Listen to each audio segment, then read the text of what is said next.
de Perú. Lo que han podido ver en el video, esa es mi comunidad. Tiene 370 familias. Es una comunidad que mantiene su cultura. La última parte de la presentación que han podido ver, ese es mi idioma, Shipibo. Si yo les hablo en mi idioma, ustedes no me van a comprender o entender. Pero sin embargo, me gustaría en este escenario poder compartir la pregunta que ustedes hacen. Entiendo que la cooperación internacional siempre están orientando sus recursos, sus visiones hacia los pueblos indígenas del mundo. La pregunta que ustedes formulan en esta tarde es importante: ¿cómo acceder a un financiamiento directo a los pueblos indígenas? CONAP, durante los 36 años de vida institucional, que es la Confederación de Nacionalidades Amazónicas del Perú, lo cual como presidente de esta organización indígena, tenemos ya una experiencia importante y exitosa de recibir fondos de cooperación internacional para poder afrontar esta situación de la crisis climática que afecta al mundo, que afecta a los pueblos indígenas. En varios escenarios, tanto nacional e internacional, hemos instado a la cooperación internacional, a los gobiernos de los países, en este caso en nuestro país, que el financiamiento debe ser directamente a través de las organizaciones indígenas. Porque nosotros, que venimos de nuestras comunidades o de pueblos indígenas, somos los mejores administradores de nuestros bosques, de nuestros recursos naturales. ¿Y por qué no pedir a la cooperación internacional que trabaje directamente en base a alianzas estratégicas que permitan buscar el desarrollo sostenible de nuestra Amazonía peruana, sobre todo los pueblos indígenas? CONAP tiene una experiencia importante. Actualmente contamos con 3 fuentes de cooperación internacional financiando directamente sus tipos de proyectos en marco de las iniciativas ambientales que permite afrontar esta situación. We as CONAP have 3 important funding from international cooperation that give us the opportunity to face those climate change actions. Atacar el problema ambiental. To attack the environmental problem.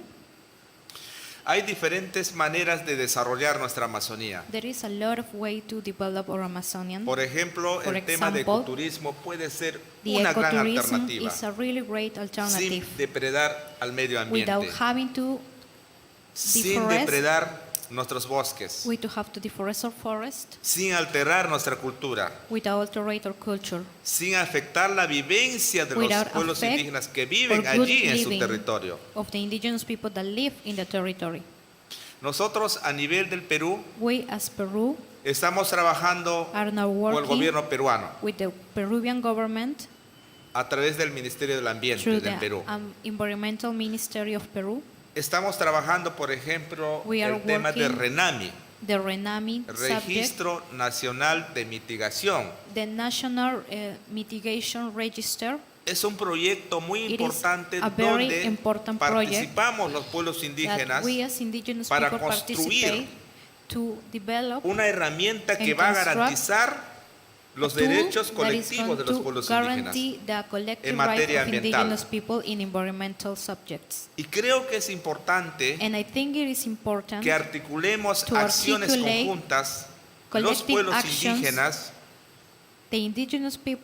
a través de nuestras organizaciones representativas, el gobierno nacional, la cooperación internacional, podamos trabajar de manera conjunta. And the international cooperation can work as a collective. CONAP abre las puertas de la Amazonía. The door of the Amazon. Trabajemos, articulemos. Work together, articulate together. necesitamos apoyo de We need ustedes, support from you.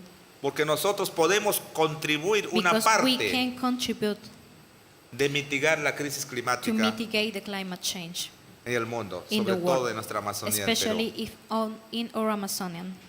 Espero que en este evento I hope that in this En la side event, COP28, in the COP28, nos escuchen you can los hear diferentes us. fuentes de cooperación. The different international cooperation funding can hear us. Sobre todo a ITTO, en el anterior Especially in el ITTO, anterior COP nos in the last encontramos COP con we meet.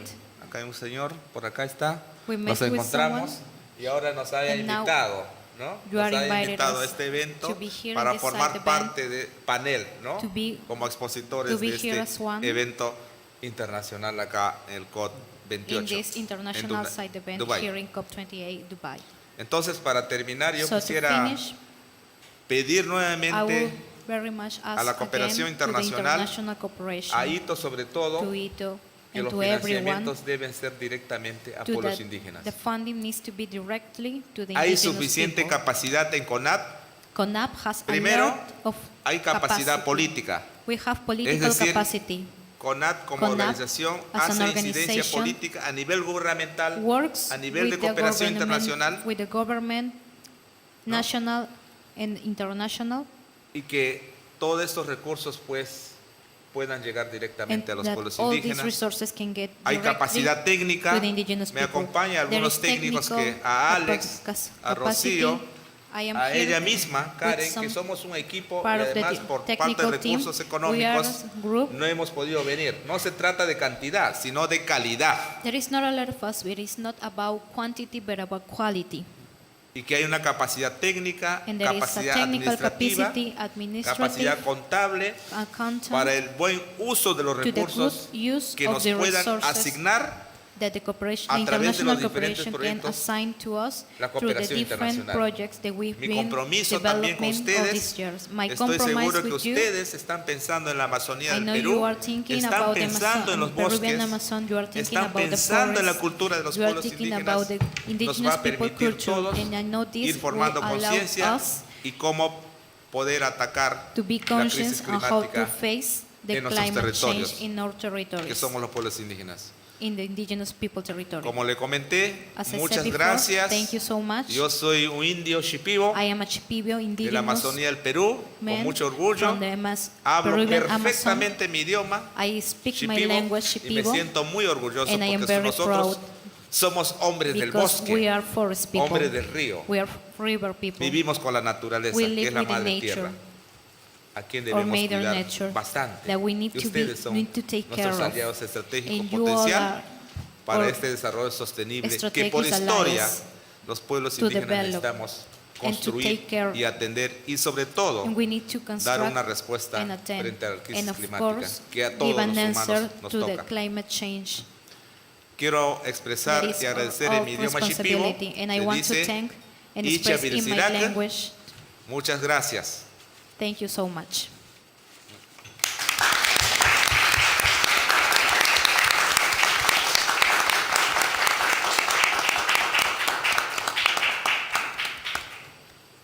Muchas gracias, Senora Sanchez. It's a very emotive but very true situation that many indigenous communities around the world face. Now, Peru is a member country of the ITTO, and we have been successful in securing funding to implement several projects in Peru, which were important national priorities. And this, of course, includes assisting local and national and indigenous communities in actually meeting their needs, supported, of course, by the government of Peru. So I would encourage that the president of CONAP, Senor Sanchez, and your team, please do get in touch with us, Secretariat in Japan, and we can look into the future to see whether we can help you even more. You know, with organizations such as ITTO, we can only be as strong as our members want us to be. You know, so if members need help, you must let us know, and we will do our best to see if we can raise awareness on the issues that you are facing on the ground. We are aware that many countries have the same kind of concerns, and they face a lot of threats and challenges. So please do get in touch, and we thank you for being a distinguished panelist today. Good luck with your meeting at 5:15 p.m. Now, let's continue with a few more presentations that you have to listen to, and I hope you enjoy all of them. The next speaker I will call upon is my own colleague, my dear colleague, Dr. Juan Okmar. He's officer in charge of the Division of Forest Management at the ITTO, and he will give you a snapshot of sustainable tropical forest management, nature-based solutions for carbon emission reduction, and timber production enhancement. Dr. Ma, before you take the floor, can I remind all speakers to try and keep your speech to a maximum of 6 or 7 minutes so that we have time at the end for a quick exchange and interaction with the audience. Dr. Ma, all yours. Thank you. Thank you. Thank you very much, Sean. Today I will talk about SFM, which is a nature-based solution for carbon emission reduction, as well as the timber production enhancement. So I'm currently the lead of the Forest Management Division at the ITTO Secretariat. So first, last March, the UN Environment Assembly, they officially adopted the nature-based solution definition, such like the action to protect, conserve, and restore sustainable use and manage of natural or any other ecosystems, which address the social, economic, environmental challenges effectively, while simultaneously providing human well-being and eco services and the resilient biodiversity.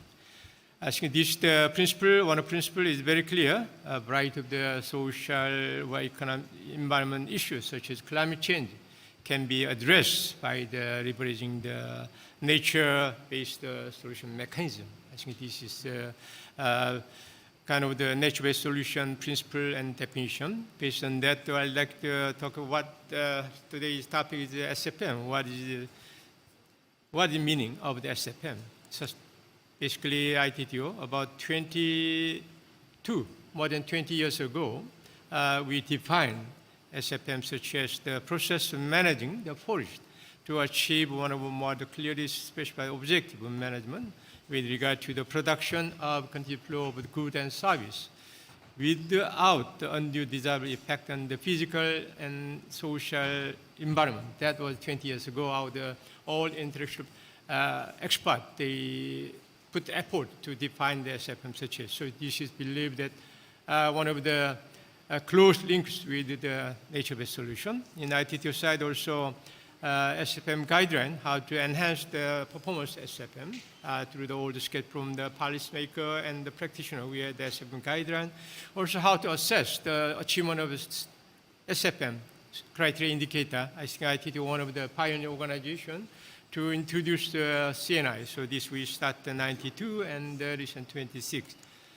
And ITTO, at the moment also, there are many the capacity building program, policy work, but this is some of the pipeline at the moment. We are promoting very much the legal system supply chain and the conservation biodiversity and eco service, also promotion of the ecosystem restoration, landscape restoration. This is also our important issue, as well as forest fire and other important issue currently our important pipeline. This is somehow the landscape or the type of the tropical forest. We basically like to define, like the production forest and protect forest and multiple forest and plantation forest. So the protect forest, about we are not allowed any the cutting, only purely conservation of biodiversity and multiple forests, like the conservation of water and other sources. So when we talk of production forest, around 20 or 30% of the globally, I think these production forest. So when we talk about SFM, of course SFM also go to the protect forest, other area. When we focus product forest, we focus timber production, non-timber service. And then this can go to also by the production. And so where we can find some solution or the contribution, I think the emission reduction from better logging, reduced impact logging, and responsible logging, I think this is the issue. Also bioenergy or the substitute, I think this is one of the area for SFM contribute significantly to the climate change. So this some slides show the emission reduction from reduced impact logging and other some pure substitution. So when we look at somehow on the kind of the forest area, for example, look at the soccer field. I think one soccer field is 1 hectare approximately. And then one soccer field, only 3 or 4 the tree can be harvested.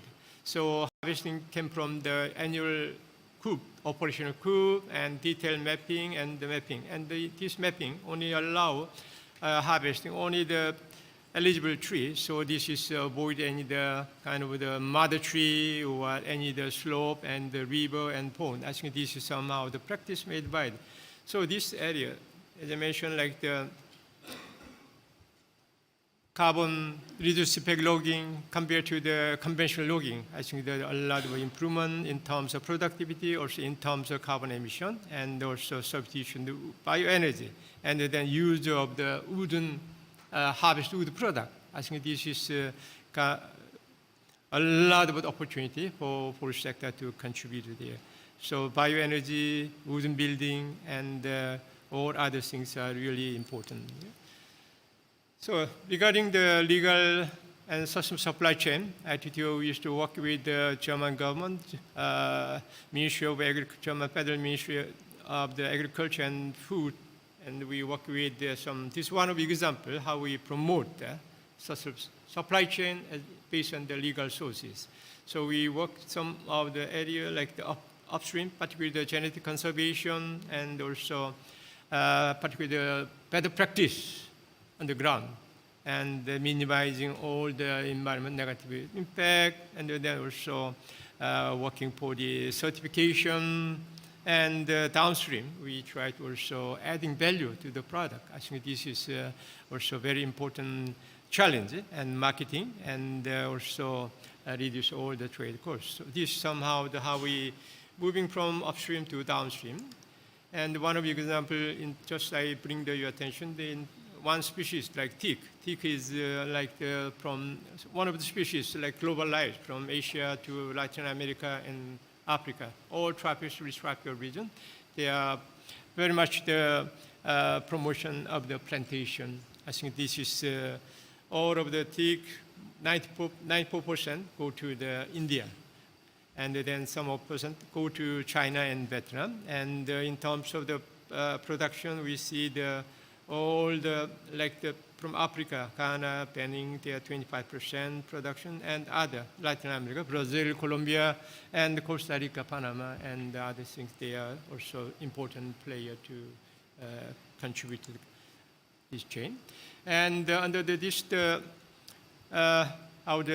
project, we also try to increase the supply chain from the conservation of the good seed chart. I think that, and then we move to the smallholder silviculture plantation and smallholder plantation, some certification, and then we promote more the smallholder teak enterprises. So this is kind of small step by step, but all the stakeholders are very important to work together.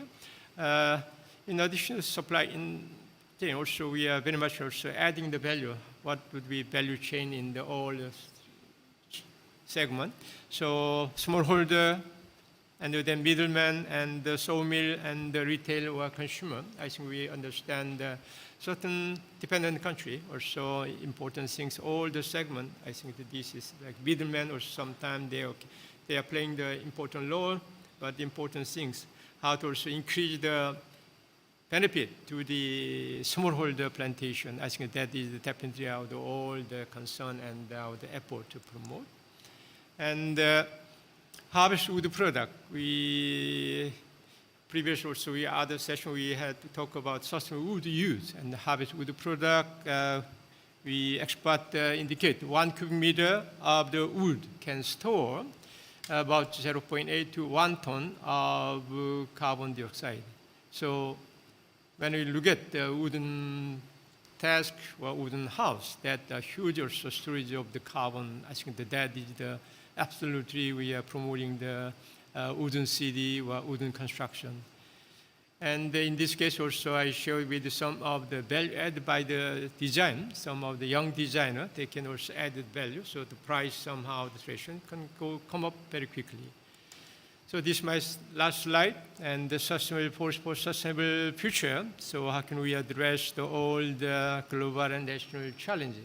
I think the SFM, one of the best solution to the challenge of the climate change and the biodiversity loss. So in terms of climate change mitigation, all the member states who are party, they agree, were supporting the carbon neutral target commitment. So I believe this is SFM can contribute, particularly the carbon emission reduction, as well as storage of carbon in the wooden product.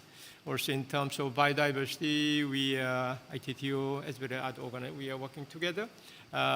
Contributed is the target 3 and target 2, conservation of the landscape by the 30% by 2030, and also 30% restoration, etc. And also I mentioned about the biodiversity and poverty alleviation and the social inclusion. Previously we had Peru out in this group. They emphasized somehow indigenous people's working. I think the forest sector really provide inclusive solution to the sustainable forest management and the sustainable livelihood. So this is really kind of a comprehensive approach indeed there. I'd like to just bring one of the quotation from some time. I think that I learned from our colleague in Japan. The happiness grows from tree. Thank you. Thank you very much.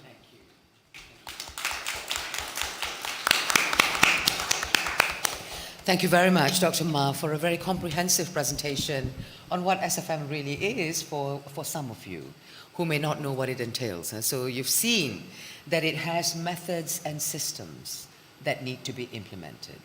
Once these methods and systems are in place, it's a natural cycle. It's a natural cycle that is governed by the timelines for the maturity of the trees, and the levels of harvesting are very strictly regulated in order for that forest area to be classified as sustainably managed. And of course, Dr. Ma has been very kind by just saying that 23% of GHG emissions are due to agriculture, forestry, and other land uses. He didn't mention who's responsible for the remaining 77%. I think most of us in the room know. So we are quite a small percentage in comparison, but there is so much more that forestry can be acknowledged and recognized for in terms of not just socio-economic and environmental protection, but there is also the sequestration and storage rates that is provided by forests. So there will be other presentations that you will listen to, which may have these figures for your own edification. And now, without further ado, may I call upon Mr. Yasumasa Hirata from the Forestry and Forest Products Research Institute, FFPRI, located in Japan. He will talk to you on the synergy of adaptation and mitigation of forests against climate change through sustainable forest management. Hirata-san. Okay, thank you very much, Dr. Saku. Ladies and gentlemen, thank you very much for joining this side event organized by ITTO and also our FFPRI. Presentation, please.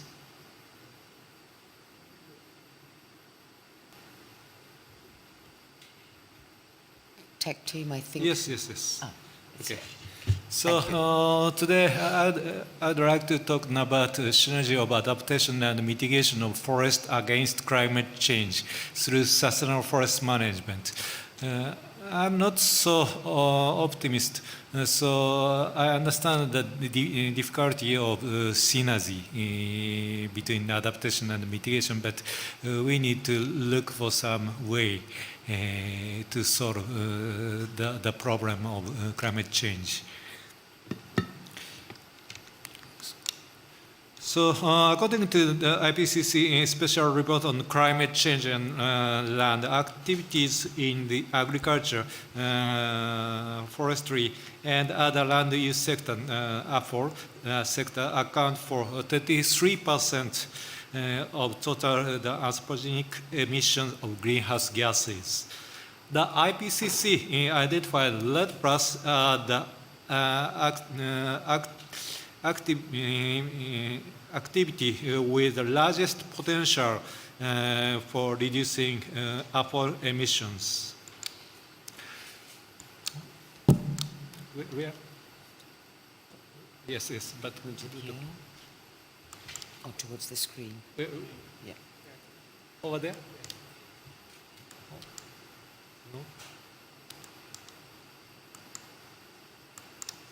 Ma? Which way? Yeah, maybe Ma. If you see next Oh, slide, okay, we'll okay. change it for you. Okay, so next slide, please.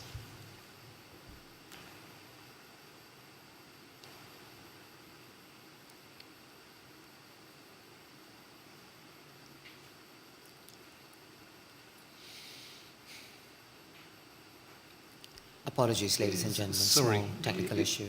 It isn't. Okay, thank you. So the basic concept of RED Plus is to provide economic incentives such as funding or credits to developing countries. So to quantify reduction in CO2 emission due to RED Plus activities compared with the case where no RED Plus activities are undertaken, forest reference level is required. Thus, in order to estimate the changes in the amount of carbon stored in forests, monitoring using a scientific approach is essential. Next, please. To promote... Next no, slide. it doesn't work.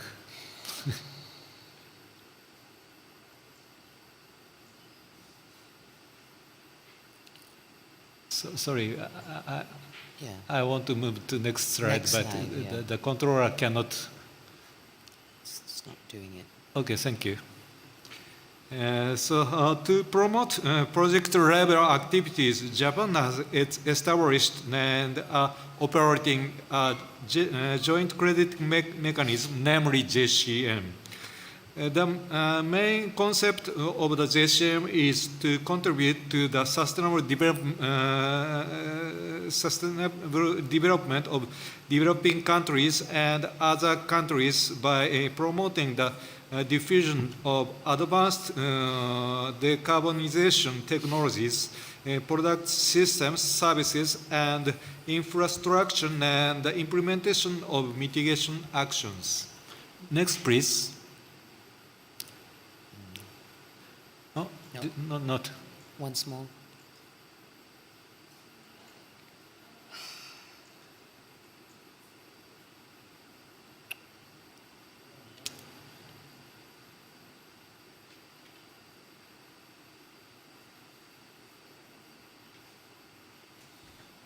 We are sorry, but the controller doesn't work well.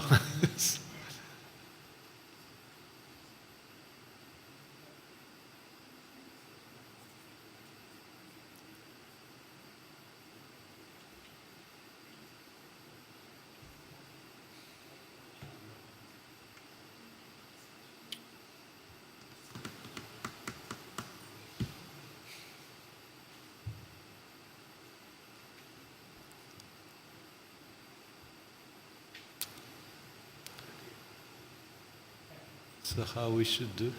Just a minute. He's Okay. working it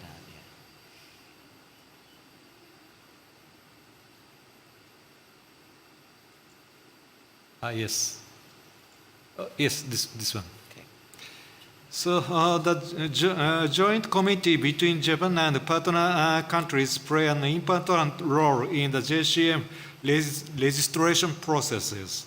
The joint committee decided through dialogue on the formulation of rules and guidelines, approval of methodologies, and registration of projects, notification of credit, and designation of third-party entity to perform validation and verification. Next, please. So RED Plus is one of the potential sectors of JCM that we have introduced so far. Japan can contribute to emission reductions through the implementation of JCM RED Plus project in response to ongoing deforestation and forest degradation in developing countries. Next, please. Yes. In this figure, green funds refer to funds for activities that contribute to zero deforestation, such as REDD+. Gray funds are funds for activities that have a high risk of accelerated deforestation. And currently, provided green funds are less than 1% of the required funds. On the other hand, gray funds provided are 10 times higher than green funds. Even if all gray public finance flows were redirected to green, financial total would still fall short of the total finance needed to project forests. Therefore, a significant increase in forest funding is an urgent issue. Next, please. The sixth assessment report, IPCC report, notes that it is clear that atmosphere, ocean, and land have warmed due to the human impact. As a result of the manifestation of extreme phenomena caused by the climate change progression, an increase in the intensity and frequency of heavy rainfall, extremely low pressure cyclone, and typhoon have been reported on global scale. Recent legal land use change in mountainous and coastal areas, such as land conversion from forest to agricultural land, has aggregated these damages. Uncontrolled deforestation in mountainous area and the open of road without taking draining into consideration have destabilized slopes and triggered large-scale landslides. Next, please. Causes of frequent disasters caused by inappropriate mountain land use during a period of significant national economic growth have been observed in many parts of the world. During period of economic growth, traditional land use rules are disregarded due to increased industrial activities. So next, please. Next, please. No. Sorry, in front. Back one. Back one, no? No. Okay. Is it? Oh, jeez.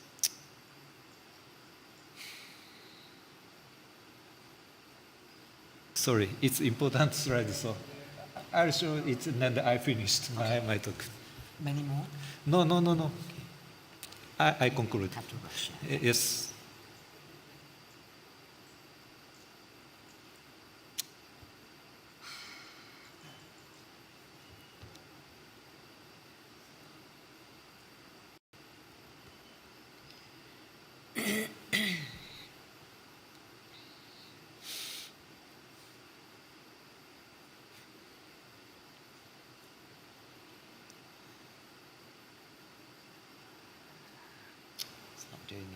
Okay. This is important figure. These figures shows that only a few international projects on disaster prevention and mitigation utilizing forest functions. This is important point in this my talk. So I conclude my talk. We expected project to contribute to adaptation and mitigation measure given the limited amount of funds that can be spent on forest conservation. For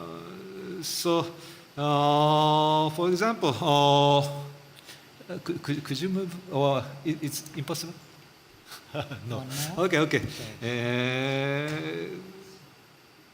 So, in general, adaptation requires forestation and conservation in area with high disaster risk. So, it's quite difficult, the synergy between mitigation measures and adaptation measures. For example, mangrove forest, it's easy to adapt such a project. But in the area of high risk, the private sector don't want to conduct lead plus projects in such an area. So, but we have to start with what we do. For example, mangrove forest is one solution. So proper land use management, including afforestation, can lead to synergies in mitigation and adaptation, as well as national development.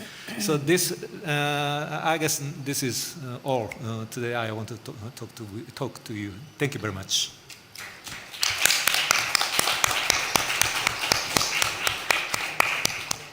Thank you very much, Dr. Hirata, for your very good presentation on mitigation and adaptation relating to forests, REDD+ projects, the joint crediting mechanism, all of which ITTO is also working on. We are involved, we have been involved in REDD+ projects through our thematic programs in past years. And we are also in discussion with the Japanese government on being involved in the joint crediting mechanism, but we have not had that much success. There is quite a lot that ITTO can do to contribute to this. And you're right that the adaptation and mitigation part needs to be complemented, not just through replanting or considering whether it is high risk or low risk. Of course, the investment levels would determine whether that risk can be mitigated or not. But there are other forestry practices that complements all of this work, and that would include reforestation, afforestation, forest rehabilitation, and the list goes on. This is what sustainable forest management is all about. With the private sector, naturally, they will not invest in something where they lose their funds. Even public finance will not finance or fund projects where they will not get a return for their investment. This is why I think the general community needs to think a lot more about blended finance moving into the future. Next, can I invite our first lady speaker on the panel for this afternoon, Ms. Faiha Azahira, who is the president of the International Forestry Students Association. We have quite regular contact with IFSA, and she hails from the University of Gajah Mada, and she will speak on youth for nature, unlocking the power of youth in advancing sustainable forest management. Faiha, over to you. Thank you. Thank you so much for the opportunity. I would like to emphasize that I am the president of the local committee, so not the IFSA as a whole. We have the president over here. Oh, sorry, but that's what I was given on the sheet. My apologies, sincere apologies. Thank you so much. So today, maybe I would like to share more about the youth perspective.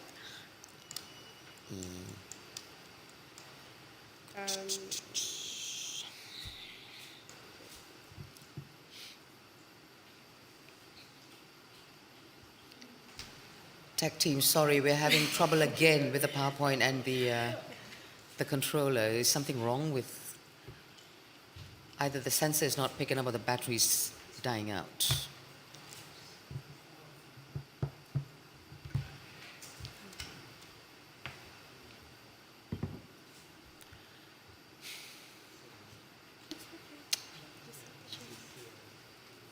Sorry, everyone, it's eating into time, and we have one more speaker. Another lady speaker, which we must listen to.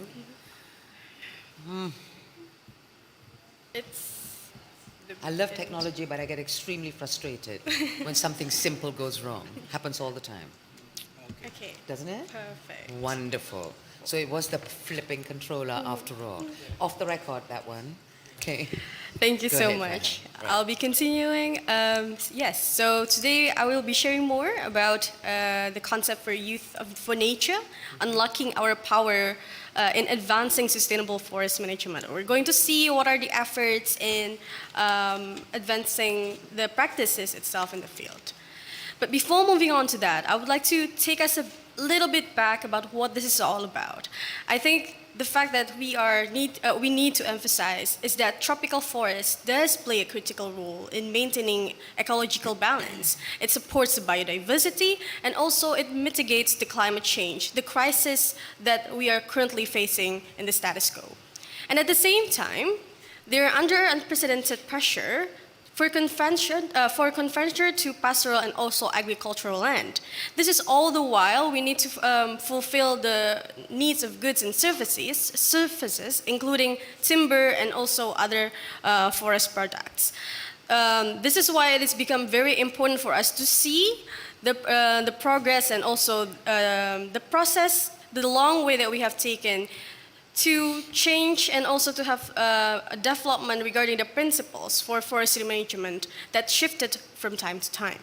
As we are aware that back then, we are focusing only in one sustained production, which is the forest product in timber, but then we are focusing on diversifying the forest products, and thus we try to seek what are the other opportunities that forests will provide for our lives in sustainability. And so we have the sustainable forest management with us, which also fulfill the demands of social and ecological that the sustained yield forestry has yet to achieve. Now, what are the youth roles? The role of youth, ladies and gentlemen, is pivotal because younger generation, we play a crucial role in shaping the future. We are the agents of change. And this youth diversity, especially in our backgrounds, will be opening various opportunities to contribute to forestry and its sustainable management practices. We can contribute in a lot of ways. We can contribute in our community, our organization, our academics, and our careers. And so I'm here to stand as the representative of the International Forestry Students Association because we are giving youth platform. We are the largest international association for forestry students and related peers with a vision of a world that appreciates forest. We're not saying that we are the best in trying to achieve the sustainable forest management, but this is a story of what are our efforts in trying to achieve so and to encourage other youth in doing so. We're practically in the business of networking, educating, and also connecting the youth all across the regions. So what exactly do we do? 3 things that we highlight for our projects. First, we do advocacy and also education awareness. Second, innovation and technology. And last but not least, global collaboration. Let's start with the first one, which is advocacy and education awareness. IFSA has various ways and mechanisms in encouraging and supporting its youth to be actively participated in policy making and changes the necessary policies to protect the forest and also maintain the sustainability of our lives and well-being. For example, we give youth opportunities to enter conferences or international events, including this COP UNFCCC 28, and we usually do it annually. Like for example, here we have one of our delegates speaking in the United Nations Forum on Forest Countryland Initiative in 2023, among others, and many more. And other than that, we are trying our best as well to provide education to youth across the globe, not only for forestry students, but also related peers and also anyone basically who are interested in learning more about forests and our sustainability through our projects, whether it's global or local based. Because yes, we are stand as an international organization, but we are also operating locally, ladies and gentlemen. So we have local committees that also does their own projects and make local impacts within themselves. Other than that, we also do innovation and technology through researchers, because our students is also consists of like master and also a doctoral degree. So we include a lot of parties and stakeholders to try to form together solutions in an innovative way. And last but not least, we are trying to achieve global collaboration.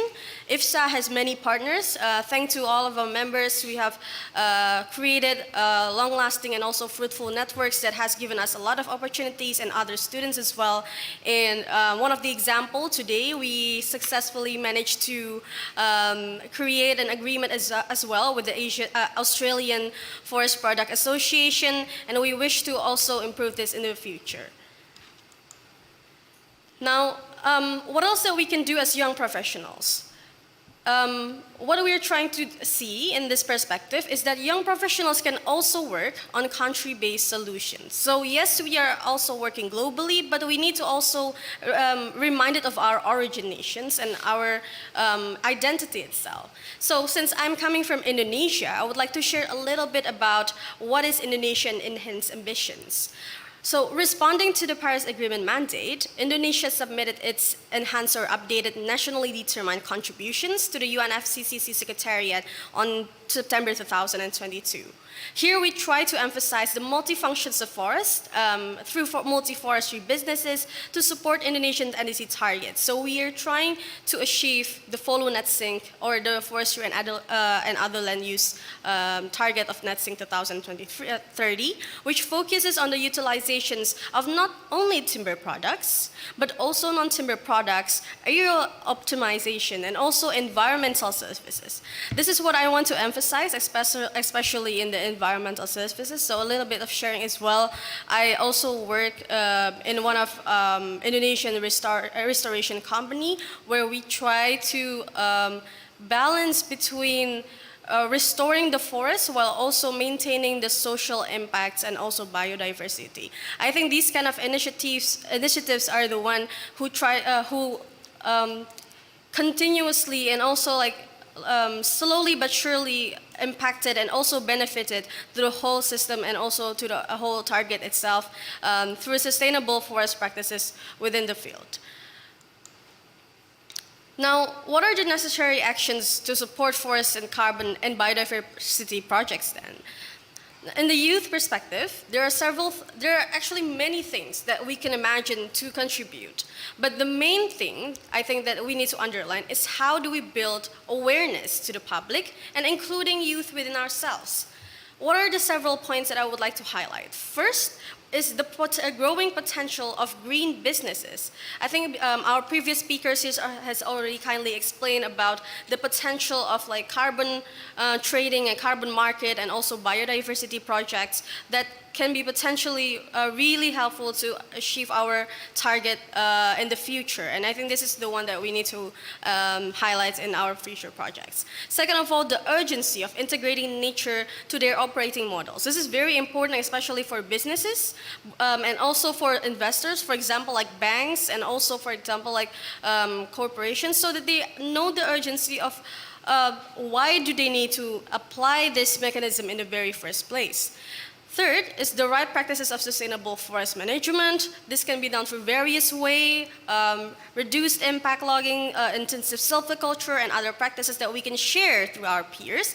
And last but not least, necessary incentives to accelerate multi-forestry businesses. I think we can try to collaborate here a lot of aspects, like for example, whether it's about tax, whether it's about any incentive that we can think of, but it needs to be considered if we want this to really move on in the future. And this, in youth perspective, could be done through various means, like the simple means. For example, like campaigns, informative projects, like seminars, workshops, and even like forum on internship opportunities. This also leads to my last point, which is how do we strengthen the collaboration and cooperation for applying sustainable forest management projects, including from youth itself. Because without network and also collaboration, ladies and gentlemen, nothing will actually work nothing will really work effectively. If we want to try to create a huge impact, if we want to involve as many stakeholders as possible, I think this is very important for us to work together and try to align our proposals, align our goals, and see how can we actually support each other through any means, educational, funding, or any kind of other means that we think is going to be very helpful for the sustainability of the forest in the future. So I think the last words from me, sustainable forest management won't be achieved without our collaboration, and all stakeholders need to have their hands on this. And I'm very thankful for ITTO for providing this forum. Thank you so much, and I will close my presentation.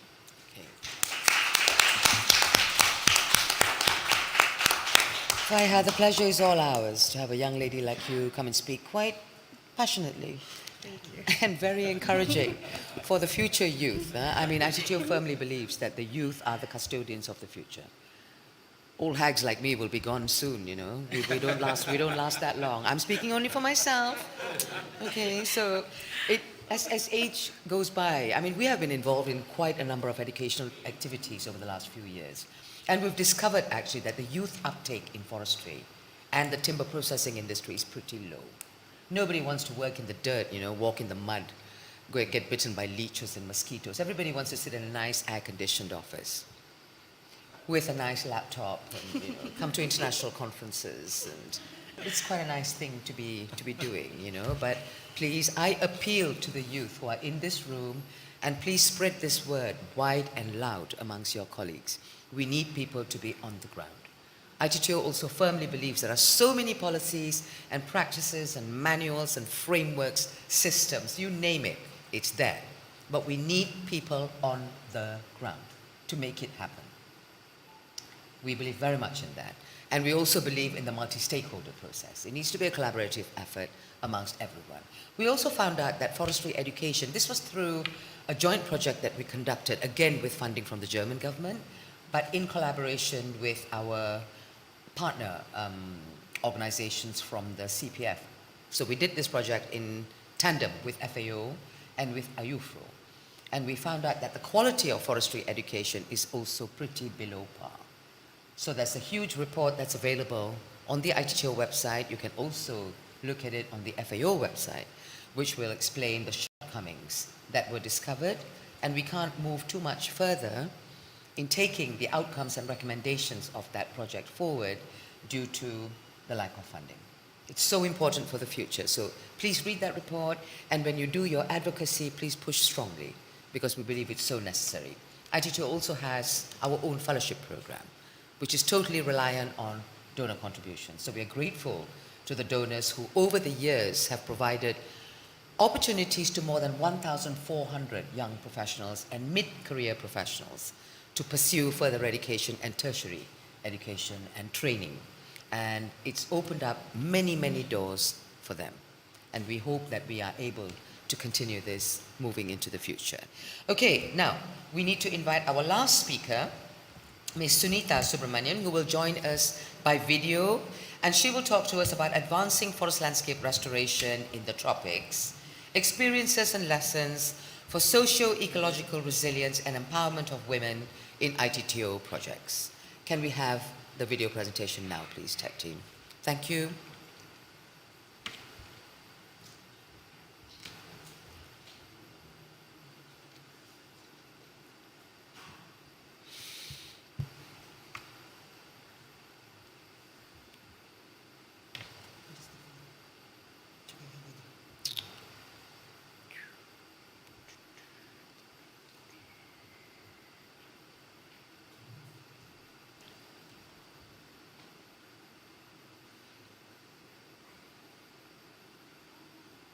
Yes.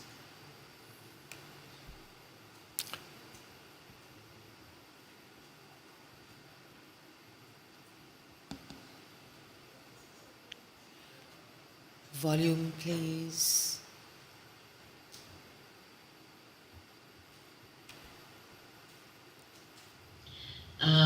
So, as we are aware, ITTO has been fostering FLR among its member countries for a while now. And we examined 14 case studies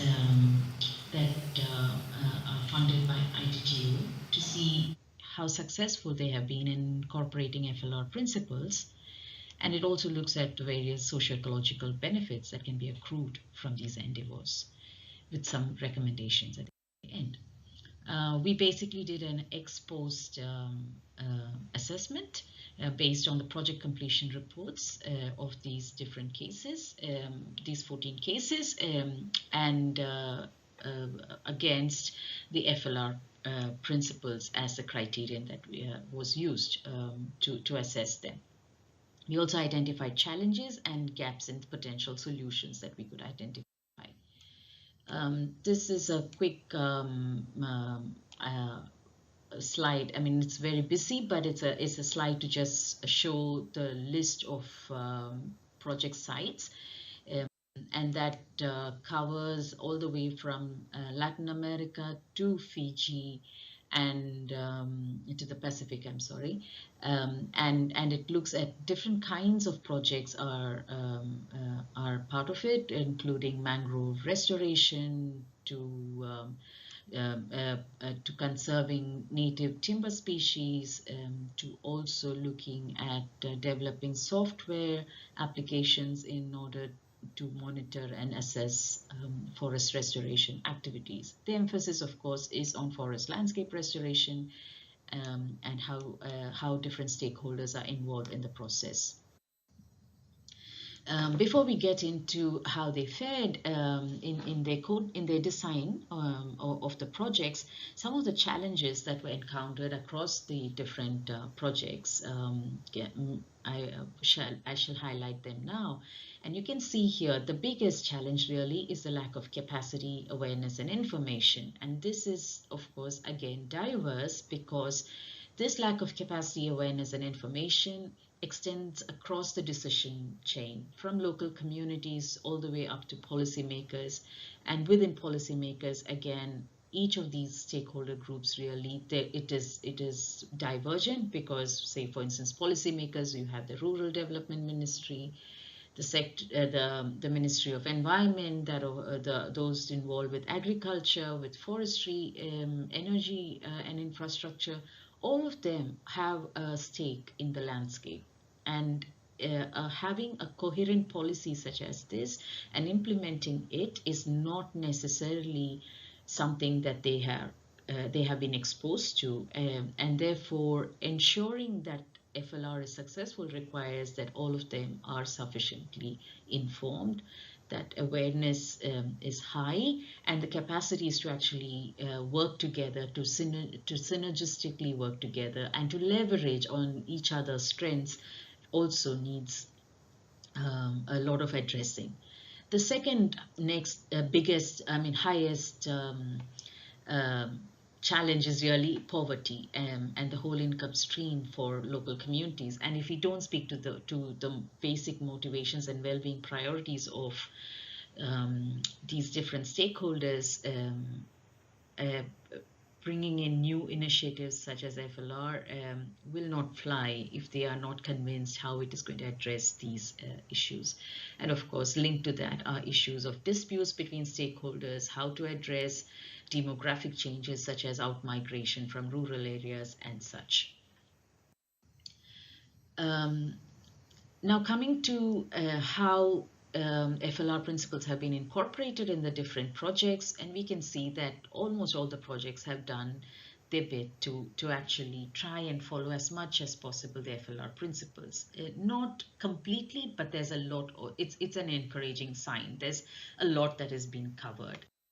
And quickly, the spectrum of activities varies from conservation, purely conservation focus, with of course involvement of stakeholders in various economic activities related to the conservation activity.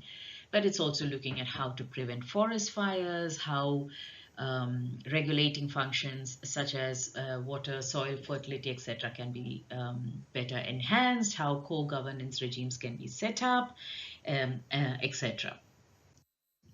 So this linked to the concept of socio-ecological resilience helps us to also see where the gaps are and what kinds of interventions are required. So socio-ecological resilience basically acknowledges the interdependencies of people and nature, and it clearly emphasizes that we cannot improve one at the cost of the other in the long term. There will be adverse consequences on doing that. That it recognizes that there are various uses and functions of ecosystems because there are multiple user groups who have multiple priorities on how that landscape has to be used. And of course, if we take the socio and the ecological system, the system is open to several types of vulnerabilities, and they can be natural vulnerabilities, or they can be economic vulnerabilities, societal vulnerabilities. But it's important that if we want to have a robust coping mechanism to be established in that landscape, it's important that we go in for an integrated approach, such as the landscape approach that is out there, where we bring the different priorities of different stakeholders, we consult across them, because that helps us to understand the different socio-ecological context, such as what cultural norms exist, because that influences how people receive information that is given to them, how they will uptake the different policies that we are suggesting that be implemented. It's subject to the economic conditions, it's subject to the demographic factors, gender considerations, and actually the natural assets that are available.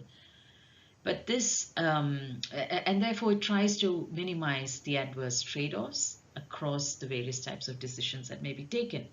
And if you look at how this works out for the case studies, we could say more or less they seem to be placed in this direction of achieving socio-ecological resilience, although we have to see because they're just being implemented.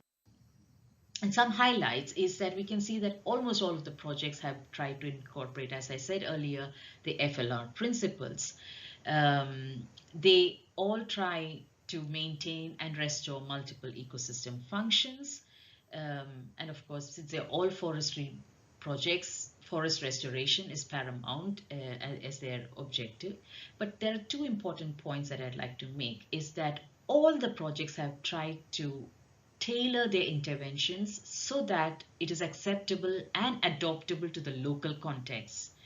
And they have pursued the principle of adaptive management, which means a clear recognition that context can change and preferences might also change. But if we have an adaptive management approach, then it helps us to more vigilantly and in a more agile fashion respond to these changes and make corrections to the course we have chosen as appropriate. And of course, it factors in, all of them factor in community priorities in the project priorities. So crucial elements that we need to, that are required for successful operationalization, again, education and awareness raising, consultations with community, consensus building across, identifying socio-ecological resilience and well-being related issues in a particular context, and putting in place required measures, activities that will enable achieving that well-being priorities. Reward, recognition, and incentive schemes for various active groups who have been marginalized, especially for long. And underlying all of these is a notion of equity and justice. So some recommendations. The first for research is really to, when doing scouting exercises or actually doing scoping studies, to promote transdisciplinary research and practice, which is a solutions-focused approach, to encourage multi-stakeholder discussions, to embed FLR principles in all forestry-related policies, and to design and implement capacity development programs across the decision chain and embed equity principles. So, in summary, I'd like to close by saying that restoration of forests cannot be successful if various drivers underlying the degradation from socio-economic, political, cultural, natural are not addressed together. It needs to be integrated and holistic. And this will have implications for synergistic planning and for implementation. and it will also enable us to look at more innovative mobilization of resources, whether human resources or financial resources, and these resources in a scale appropriate manner to be accessible to the different actors who require them at their levels of implementation. So I'd like to thank you for your attention with a short advertisement for a session that we're having at the Resilience Hub on socio-ecological resilience and DRR on the 8th of December between 3 and 4 p.m. You're all welcome. Thank you for your attention.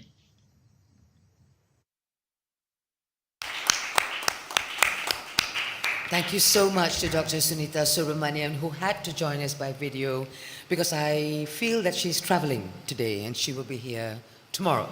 So she couldn't be with us in person, but her presentation is also incredibly enlightening. It highlights a list of challenges, but it also has optimism and pragmatism. You see, the concept of forest landscape restoration is something that is relatively new under international understanding. So many years ago, it was just landscape restoration. Now it's becoming forest landscape restoration. That has also evolved into ecosystem restoration. So it keeps growing before the goals of one is actually achieved.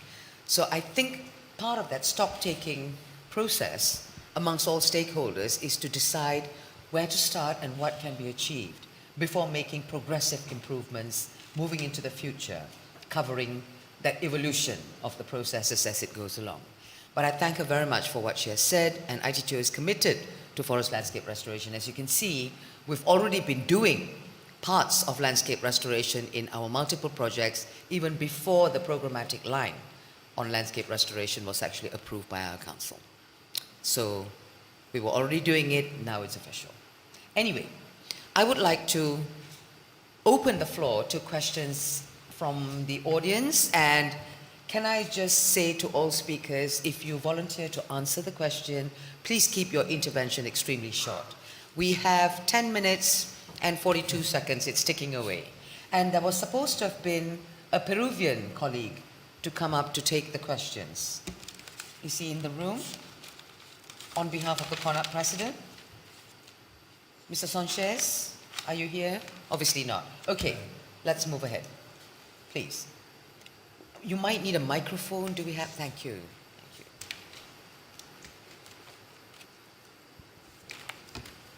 Hi, thank you.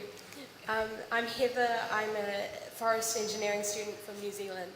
And I was wondering, how do you structure finance of sustainable forest management to allow for the best balance of objectives? Like, for instance, carbon credits don't measure biodiversity, so projects financed this way can be have biodiversity overlooked. So I was wondering, how do you structure finance to support the many objectives of forests? Thank you very much. Any volunteers from the speaker? Speakers? Or shall I? Thank you, Heather. Thank you for that quite pertinent question.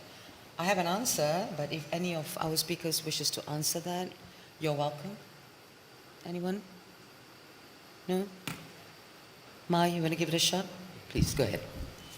Thank you. Thank you very much. Good question, very important question. How to structure forest financing. I think this is extremely challenging. I think all we are looking for financing and financing more sustainable, inclusive financing. I think important issue. I think that there are several we can categorize, but in terms of the carbon financing, we are looking for more or less the voluntary carbon market is one of the way to promote together carbon plus and biodiversity and other. I think this is some of the opportunity. So voluntary carbon market is somehow up and down, and but we look forward really for the development of a carbon market so that voluntary the contribution can be rewarded by that. So in terms of carbon market, we have seen like the blue carbon market, blue carbon, so in the ocean from the mangrove there is blue carbon, and the carbon market is coming. So I think this is one of the areas which we are really looking for. Also non-carbon market, also more the contribution more that way. I think this is in terms of the international framework, how do we government and trade mechanism will be coming up. I think that will be also an important agenda for discussion, and we are also looking forward such various mechanisms, including carbon and non-carbon, particularly the carbon under Article 6.4, like governance framework. So ITMO, inter-trade mechanism, will be also interesting in future development. Thank you. Thank you very much, Ma. Thank you. Just to complement what Dr. Ma has said, one idea that we have been exploring actually is through the joint crediting mechanism or credit sharing. And if the carbon credits or the credits to be shared are sourced from sustainably managed forests, biodiversity is one of the elements that has to be passed before it can qualify to be a sustainably managed forest, in which case biodiversity is taken into account. Because no forest area can be certified as being sustainably managed if you can't tick the box on biodiversity being prevalent or not being damaged. To me, that is the approach that everyone should go for, because then it's accountable, accounted for, and it's damage control, damage limitation, and progressive, multi-beneficial. I hope that answers your question. Next question. Please, the speakers are dying to answer your questions. Come on, challenge them. Aha, lady at the back. Please introduce yourself. And you can pick any speaker you wish to target it to or a general question, and we can answer. Okay. Thank you. Thank you. Marielos Peñaclaros, co-chair of the Science Panel for the Amazon. And I have actually several questions, but one of them is related to how do you see, what is, according to you, what will be the potential role of restoration of heavily degraded natural forest? Because we are putting a lot of emphasis on restoring areas that have been used for agriculture or cattle ranching, but there are quite some forest area that actually have been very poorly managed that will be maybe easier, less expensive to restore, but we are forgetting them. So I wanted to hear your ideas about them. Thank you for that question. Panel members, anyone, or shall I take this one? Any volunteers? Please, okay. Please. Yeah, thank you very much. Very important, very difficult question. And I worked in Amazon too, so I understand the situation. But heavily damaged area is very quite difficult restoration. I understand.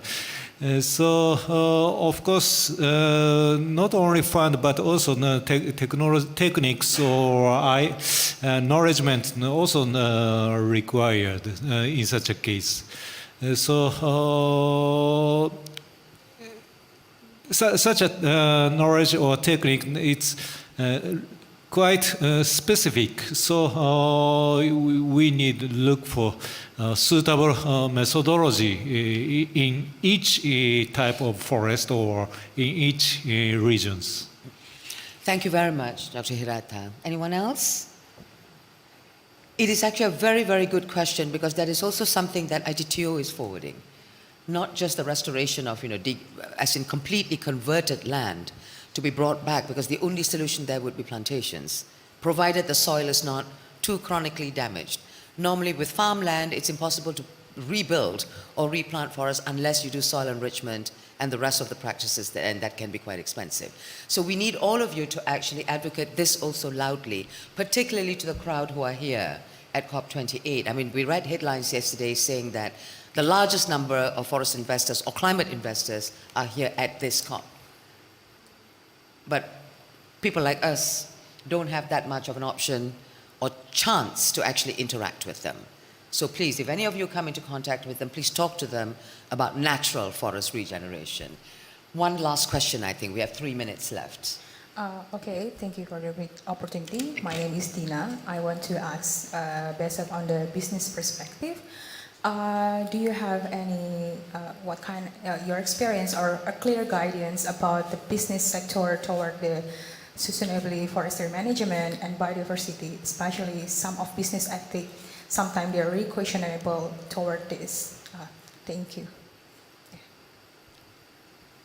Panelists, speakers, anyone?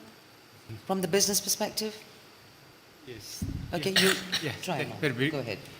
Thank you very much for this question. What would be the business opportunity from SFM, or the SFM business opportunity? I think already we hear some of the presentation like the green business, whatever. Job creation is so important. I think that we talk about the restoration from starting conservation, restoration management, and processing and marketing. There's so many segments there. I think there are many opportunities.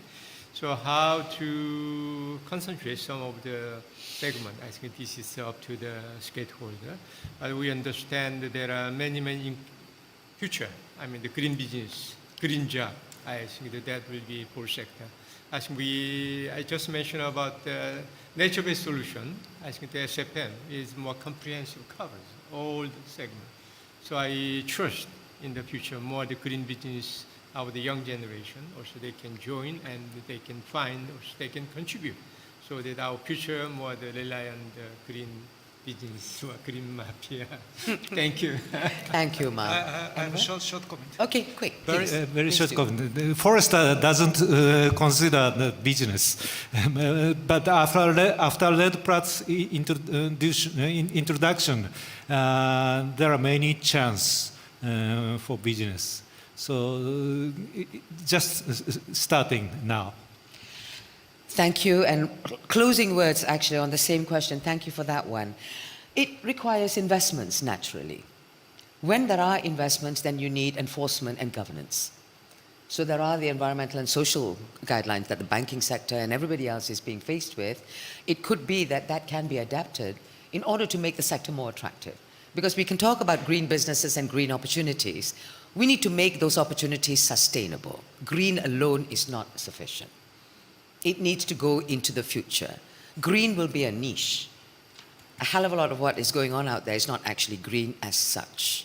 So we need to avoid greenwashing and whitewashing and just ensure it's sustainable. 40 seconds, 30 days, actually now as we go on, 37 seconds, 36 seconds. I think this is it. We will have to call this session to a close. And I thank our wonderful speakers today who have been very energetic and charismatic. And thank you all for being a wonderful audience as well. Thank you for the questions. Thank you.